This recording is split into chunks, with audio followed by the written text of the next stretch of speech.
Oh, hey, community group leaders and teachers. I hope you're doing well and having a fabulous day. Hey, I'm excited to introduce this week's Leadership Minute. This is one more tool you can have in your tool belt to lead more effectively. Throughout the month of July, we are looking at different attributes or characteristics of who God is to see how that might shape or guide or influence the way we lead ourselves and the way we lead other people to know and experience the grace and the goodness of God.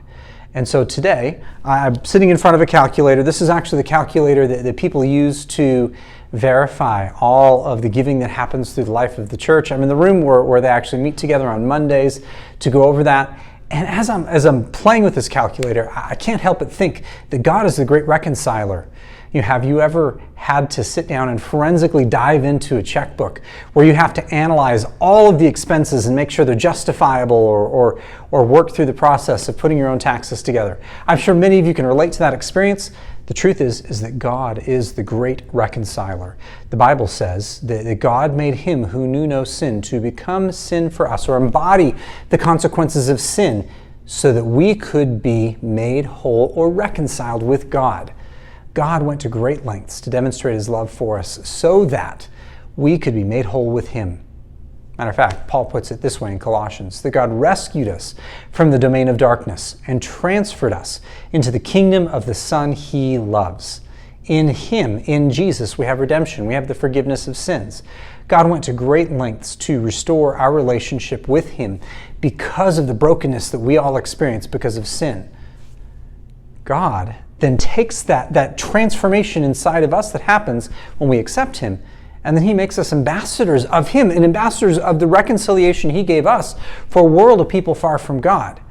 He actually says, Paul writes in 2 Corinthians 5, that God makes us agents of reconciliation or ambassadors of reconciliation, where we plead on God's behalf, be reconciled to God because of what Jesus did through the cross.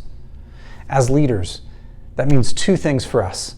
We don't have to balance a checkbook. I mean, we probably do in terms of natural sense, but we don't have to balance the cosmic checkbook of sins versus getting things right, because Jesus did that through the cross. We get to experience his grace, his mercy, and his forgiveness simply by saying yes to him.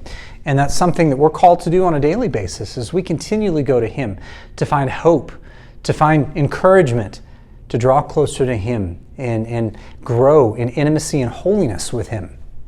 It also means that we're called to not only experience the grace and intimacy that comes from walking with God, but we're also called to invite other people to experience that.